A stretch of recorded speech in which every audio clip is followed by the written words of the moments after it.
Welcome back. Singapore is working with 13 other nations to lower trade barriers and harness technology. The grouping is also aiming to make international trade smoother and more reliable. Trade and Industry Minister Gan Kim Yong says the move will give the World Trade Organization a much-needed boost in the push for a rules-based multilateral trade. The arrangement is called the Future of Investment and Trade Partnership, or FITP. It includes countries like New Zealand, Rwanda, and Norway.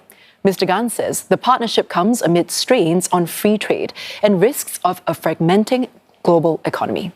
He notes that small and medium-sized countries must act collectively to advance a fair and open trade environment. He also adds that the grouping will serve as an incubator for countries to test ideas and eventually scale up to boost the WTO. For a start, the partnership will drive initiatives in areas like supply chain resilience and investments. It's also pushing for technology to streamline cross-border commerce. A ministerial meeting for the FITP is set to take place in Singapore this November. Now, to understand why it matters to have such partnerships, let's first look at existing trade platforms. The World Trade Organization accounts for 98% of world trade. It sets out an open and rules-based multilateral trade system. For new rules to take effect, all 166 member countries must agree. But reaching decisions can be difficult, as negotiations can stall and lead to a stalemate. Now, this is where plurilateral agreements come in. That's when like-minded countries band together in smaller groups, setting up voluntary deals that are open for others to join. The agreements only bind members who have signed up. And with fewer players involved, agreements are more flexible and deals can move quickly. Singapore is part of several such arrangements. It's working with Australia and Japan to develop comprehensive rules on e-commerce. It's also a key player in enhancing regulations to make it easier for services firms to expand overseas. There's an agreement aimed at creating clearer global standards for cross-border investments that Singapore is a part of. Now, Singapore also has other regional agreements outside the WTO, like the Regional Comprehensive Economic Partnership, which is the world's largest free trade agreement with 14 other nations. Chile and New Zealand also partnering Singapore on digital trade. Now, these smaller groups are important as they help to form new rules that may not be possible in a larger setting. They also protect the interests of small and open economies like Singapore. And such arrangements help to strengthen bigger forums like the WTO by showing that progress is possible. And for more analysis, I'm joined by Dr. Deborah Elms, who is Head of Trade Policy at Hinrich Foundation. Dr. Elms, great to have you with us. Now, first of all, what do you make of the timing of these 14 countries coming together? Is this a direct response to the US imposing tariffs, or has this always been in the pipeline? Well, I wouldn't say always, but I would say that these small open economies have been increasingly concerned about the risks to trade, especially risks of protectionism. And so this movement by Singapore and its partners to create some kind of alternative pathway to achieving larger integration, I think has been underway for a while, actually, for more than a year. And it's taken that long to get this grouping together to explain how it matters, why these members should be part of this initiative, and how it supports rather than undermines the larger global trading system. Right. So how effective is this grouping likely to be when it comes to boosting global trade? Are there some tangible outcomes we can expect in the near to medium term? I think that's a great question. I mean, one of the things that unites the 14 countries, including Singapore, is that they're all what they would describe as medium or small size players. Now, that doesn't mean, just to be clear, that Singapore is a tiny global player. In fact, it is way above its weight economically, but it is not a large landmass, as you certainly know, and we don't have a large population. And so it's the kind of place that is very exposed to trade, but has difficulty pushing rules all by itself. And so if it's going to do so, it needs to align with other like-minded countries. And this Future of Trade and Investment Partnership agreement that they're about to sign, I think, is a key milestone in making sure that small open economies continue to face an open regional arrangement rather than higher and higher protectionist barriers to doing trade.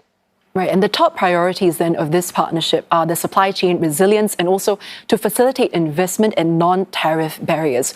Where do you think we'll see the most significant impact from this partnership? I think those two areas were chosen very deliberately because at the moment we have not a lot of activity taking place in the World Trade Organization on either supply chains or on investment rules. And so I think, again, for small, open, exposed economies, both of these areas are critically important. And I think the partnership members decided that they actually have something interesting and useful to say about how do we create better supply chains. I think they will do a lot of sort of testing of ideas, pilot projects, and so forth that Singapore has pioneered for a long period of time. But they will also do the same kind of thing in investment. What kind of investment rules really do facilitate trade? What kind of investment rules domestically support inbound investment? And then what do you need to do to support outbound investment as well? Those are conversations that are not taking place in Geneva. And so I think the idea here is to start with a small group. And if you can get agreement among the smaller group on different activities, different ideas, then you can then spread that outwards in sort of concentric circles. And eventually, perhaps it gets embedded across all 166 countries at the WTO, the World Trade Organization. And speaking of which, the idea of trade technology as a horizontal enabler, what does that mean to you? And also, what are the types of technology you do expect to see support this global trade? Well, Asia in particular has been a leader in supporting what's called paperless trade, which is to try to eliminate or reduce the amount of physical paper, to change forms into digital connectivity, but not just simply sort of, make a PDF and then send a PDF back and forth. That is not what we're talking about here. It's really building on Singapore's longstanding history of changing documentation from the original paper-based materials to say, what do we actually need in terms of information? How can we collect that information and collect it only once? How can we then distribute it as necessary to all of the relevant agencies or ministries? That is something that Singapore has done very well with its partners in the region. And I think the idea is to show that that doesn't need to just be with regional partners. That can also be done globally across different committed members. And I think that's an area where I would expect perhaps more rapid progress in rolling out these kinds of solutions for trade. Right. And speaking of this global impact, well, the long-term goal of the FIT partnership is that it will eventually strengthen the World Trade Organization. What does this say then about the role that these smaller initiatives can play when it comes to shaping the wider international trade system?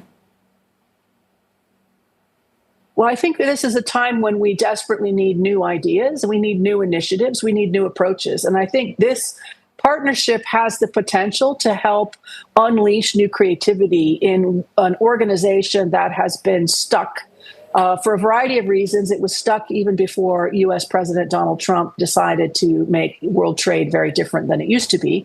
And so I think this is exactly what you need in order to bring those kinds of realistic, practical solutions to the table to say to other members who might be interested, here are the ways that we're solving these problems. Would you like to join us? Would you like to do so on your own and sort of in parallel, but we're all moving in the same direction? I think this really is a time for governments around the world to decide how involved do they want to be, what is about to be lost if we can't make forward progress at the global level, and how can we shore up support for open trade and multilateral rules going forward. Dr. Elms, thank you so much for sharing your insights with us. I've been speaking with the head of trade policy at Hinrich Foundation, Dr. Deborah Elms.